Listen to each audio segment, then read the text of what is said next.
Bienvenue sur Africa 24, dans cette nouvelle édition du Morning News. Voici les titres de l'actualité. Controverse autour de la révision extraordinaire des listes électorales au Congo. Le processus est contesté par la Fédération de l'opposition congolaise. Annoncé par le gouvernement ce 7 janvier, l'opération doit durer jusqu'au 16 février. Au Bénin, la Cour constitutionnelle s'est déclarée incompétente en réponse aux différents recours qui lui avaient été soumis. Des recours qui concernent notamment la suppression du système de parrainage. Et enfin, impact du coronavirus sur l'économie ivoirienne. Malgré un ralentissement de la croissance, le PIB de la Côte d'Ivoire est resté positif. Les détails à suivre dans ce journal. Elle suscite la controverse à quelques mois de l'élection présidentielle. Au Congo, le gouvernement a annoncé ce 7 janvier le début de la révision extraordinaire des listes électorales. Ce processus, qui doit durer jusqu'au 16 février, ne fait pas l'unanimité auprès de la Fédération de l'opposition congolaise. Plus de précisions dans ce reportage de notre correspondant Eva Panzo. Près de 5 ans après l'élection présidentielle de mars 2016, le gouvernement congolais n'a pas été capable d'organiser un recensement général de la population afin de maîtriser le corps électoral. En vue de la présidentielle qui doit avoir lieu au plus tard le 21 mars 2021, l'État a opté pour une révision extraordinaire des listes électorales du 7 janvier au 16 février 2021, une méthode contestée par l'opposition. Le ministre Mboulou est en train de lancer l'opération de révision extraordinaire des listes. Mais vous savez bien qu'il est dans sa logique. Parce que là, il est dit clairement que cette démarche ne permet pas une bonne mise à jour du fichier électoral. L'organisation des élections, etc., dépend d'une bonne maîtrise du code électoral. Si on n'a pas une bonne mise à jour du fichier électoral, on n'a pas maîtrise du code électoral. La fiabilisation du fichier électoral a été l'un des points importants sur lequel les participants à la concertation de Madingu de novembre 2020 n'ont pas obtenu de consensus. Les autorités congolaises déclarent ne pas disposer du temps nécessaire à moins de 3 mois de la présidentielle pour recenser toute la population congolaise. C'est que le recensement administratif spécial va durer plusieurs mois. Il y a un qui avait été fait il y a quelques années qui a duré pratiquement 9 mois. Si l'on procède par cette voie, il faudra consentir plusieurs mois de travail et entre-temps, on va se retrouver dans une espèce d'impasse constitutionnelle. La réalisation du 5e recensement général de la population et de l'habitation, programmé par l'État, devait permettre d'actualiser leurs données sur les caractéristiques démographiques et socio-économiques de la population à tous les niveaux géographiques. D'après les autorités, le processus a été ralenti par la crise sanitaire du coronavirus. Et dans le cadre de la course au fauteuil présidentiel, sachez que le président du Congo, Denis Sassou Nguesso, a officiellement été investi candidat du parti au pouvoir, le Parti congolais du travail, l'élection présidentielle qui doit se tenir en mars 2021. La Cour constitutionnelle rend son verdict au Bénin. L'instance s'est déclarée ce 7 janvier incompétente en réponse aux différents recours qui lui avaient été adressés. Des recours qui concernent notamment la suppression du système de parrainage ou encore la prorogation du mandat du président Patrice Talon. Reportage signé Lefty Onou. Saisie de 3 recours en inconstitutionnalité du principe du parrainage à l'élection présidentielle du 11 avril 2021 en novembre 2020, la Cour constitutionnelle présidée par le professeur Joseph Tchogbenwa a rendu sa décision jeudi 7 janvier 2021. Elle s'est déclarée incompétente pour contrôler le contenu de la volonté du constituant. Par sa déclaration d'incompétence, je ne sais pas si elle englobait aussi l'incompétence intuitu personnée de ses membres, dit en fait à la nation béninoise, je ne suis pas en mesure de vous protéger éventuellement contre les abus des députés à l'Assemblée nationale le jour où ils vont peut-être décider de transformer la République du Bénin en monarchie du Bénin. Pour ce qui concerne le volet prorogation du mandat de Patrice Talon de 50 jours environ, la Cour constitutionnelle a annoncé qu'elle n'a pas les prérogatives pour statuer sur cette question qui relève de la volonté du pouvoir constituant dérivé qu'est l'Assemblée nationale. Cette incompétence sur des lois électorales controversées et la prorogation du mandat de Patrice Talon alimente les débats à près de 3 mois de la présidentielle d'avril 2021.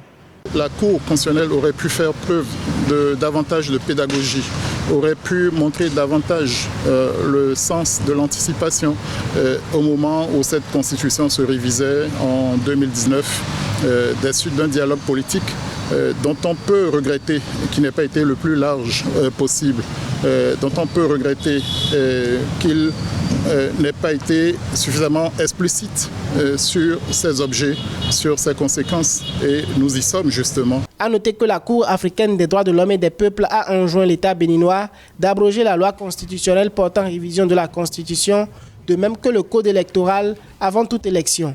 Après la confirmation des décisions de la CADHP le 4 décembre 2020, l'État béninois a désapprouvé ces injonctions.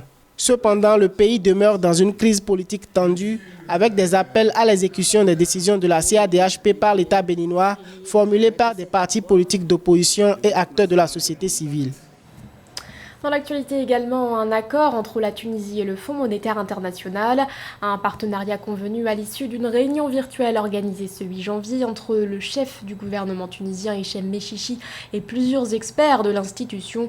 Au cœur de cet accord, la mise en place de réformes économiques fidèles aux priorités du gouvernement, des réformes structurelles qui, selon Hichem Mechichi, sont très attendues par les Tunisiens et ce depuis une dizaine d'années. En dépit de la crise sanitaire, la Côte d'Ivoire affiche un taux de croissance positif. Dans son discours à la nation du 31 décembre dernier, le président Alassane Ouattara avait en effet indiqué que le PIB se chiffrait à un taux d'environ 2% à la fin 2020. Un net ralentissement tout de même par rapport à 2019 où le taux de croissance était évalué à 7,4%. Victoria Setti. Dans son discours à la nation prononcé à la veille du Nouvel An, le président ivoirien Alassane Ouattara a déclaré que le produit intérieur brut de la Côte d'Ivoire est resté positif en dépit de l'impact de la Covid-19. À fin 2020, le produit intérieur brut a affiché un taux de près de 2% selon le chef de l'État. Rappelons qu'en 2018 et 2019, la croissance du PIB réel était de 7,4% d'après la Banque africaine de développement. L'appareil productif de notre pays a connu un ralentissement avec une révision du taux de croissance du produit intérieur brut à environ 2% cette année 2020, contre environ 7,2% initialement prévu.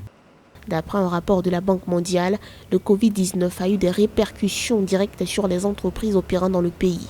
Suite à la réduction du temps de travail, la baisse des ventes et des revenus, 37,7% des entreprises ont dû cesser leurs activités, dont 2,4% définitivement et 35,3% temporairement. Les agriculteurs, sur qui repose l'économie du pays, en ont également pâti. Il faut savoir que l'agriculture inclut les producteurs, les transports, l'agroalimentaire, et tout ceci était carrément au ralenti avec des villes qui ont été isolées, par exemple la ville d'Abidjan, qui a été isolée de toutes les autres villes. Pourtant, Abidjan est un gros pôle de commercialisation de tous nos produits locaux en Côte d'Ivoire. Et aussi, on a eu la fermeture des frontières avec les autres pays, ce qui a carrément mis KO, pour dire de façon terre à terre, nos artisans locaux. Toujours selon le rapport de la Banque mondiale, près de 35% des entreprises exportatrices et 54% des entreprises détenues majoritairement par des investisseurs étrangers ont fermé du fait de la pandémie. La finance islamique représente une opportunité pour les États africains. Selon les prévisions de la Société islamique de financement du développement, d'ici 2024, les actifs de ce système financier pourraient atteindre 3 700 milliards de dollars. Rappelons que de 2012 à 2019, les actifs islamiques ont augmenté de 63,25%. Aïssa Toubari. Selon une estimation faite par la Société islamique de financement du développement, les actifs de la finance islamique pourraient atteindre 3 700 milliards de dollars d'ici 2024. Sur la période allant de 2012 à 2019, les actifs financiers islamiques ont bondi de 63,25%. Une manne financière dont le continent africain peut tirer profit. La vraie raison, c'est qu'en 2020, l'Afrique ne constituait que moins de 3% de l'ensemble des encours de la finance islamique. Des engagements au plan de la responsabilité sociale et surtout, bien sûr, la corruption.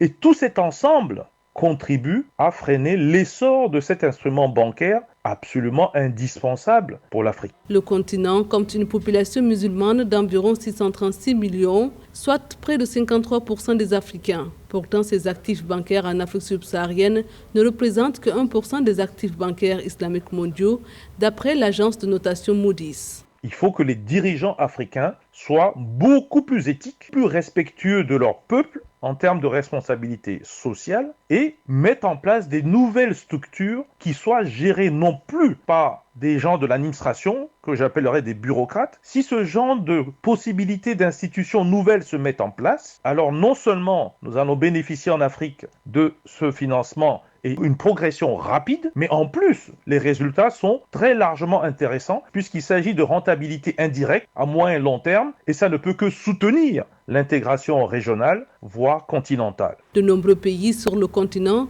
témoignent un intérêt grandissant pour l'industrie financière islamique. Les 3 pays d'Afrique où le plus de soukouk ont été émis sont jusqu'à présent le Nigeria, environ 680 millions de dollars, la Côte d'Ivoire et l'Afrique du Sud, environ 500 millions de dollars respectivement. L'actualité, c'est aussi l'apparition du virus de la grippe aviaire au Sénégal. Ce jeudi 7 janvier, le ministère de l'Élevage a annoncé que 42 000 volailles ont été abattues le 2 janvier dernier. Et pour cause, un foyer de grippe aviaire avait été détecté à la fin 2020 dans une ferme située dans la région de Thiès. L'opération a été menée de façon conjointe avec l'Organisation mondiale de la santé animale. Il s'agit d'une première pour le pays qui jusque-là n'avait jamais été impacté par cette maladie touchant les volailles. Une enquête est actuellement en cours pour déceler l'origine de la contamination. Fin du mini-tournoi préparatif en prélude du championnat d'Afrique des Nations 2021. Pour cette dernière rencontre, les grues à prime d'Ouganda se sont imposées 3-0 face au MENA du Niger.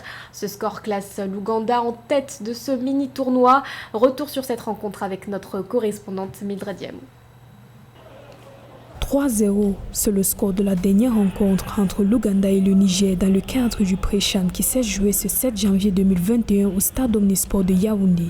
Ce score en faveur des grues à prime d'Ouganda classe le pays premier de ce mini-tournoi. Durant les 10 premières minutes du match, Karissa Milton a pris les fans par surprise avec l'inscription des 2 premiers buts. Le 3e but n'allait pas tarder. À la 18e minute, Seka Djokovian faisait une fois de plus trembler les filets adverses. Nous avons une équipe très compétitive. Nous essayons de rôder tous les joueurs en effectuant des changements pour chaque rencontre. Ainsi, il n'y a pas un meilleur joueur. Nous pouvons faire sortir n'importe quel joueur lors d'un match, il y aura toujours un bon remplacement. L'esprit combatif est élevé, l'esprit de solidarité est également présent et c'est tout cela qui justifie cette bonne performance. Nous espérons remporter ce trophée. Il y a du travail à faire, mais je pense que nous sommes dans une très bonne posture.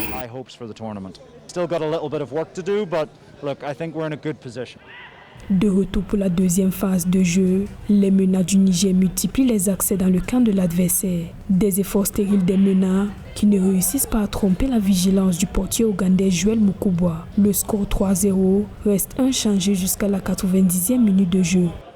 Je pense qu'à l'issue de ces 3 matchs préparatoire au CHAN, je pense qu'elle a véritablement servi à la préparation de notre équipe. On a fait sur les 3 matchs une revue d'effectifs pour voir les possibilités, les potentialités qui s'offrent à nous dans l'utilisation de notre effectif. Je pense qu'on a des réels enseignements et ça va nous permettre de réajuster sur cette semaine qui va rester pour la préparation et la régénération, de corriger les tares que nous aurons remarqués à l'issue de ces 3 matchs. Quand on mettra tout en œuvre pour faire valoir, pour faire flotter notre drapeau nigérien. Pour le championnat d'Afrique des Nations qui se tient dans une semaine au Cameroun, l'Ouganda est l'une des équipes à surveiller de près selon les experts. Précisons pour le cas du Niger que c'est sa 3e participation au CHAN avec sa meilleure performance lors de l'édition de 2011 au Soudan. Ce journal a été réalisé par l'ensemble de la rédaction. Merci de votre fidélité. L'actualité continue sur Africa 24.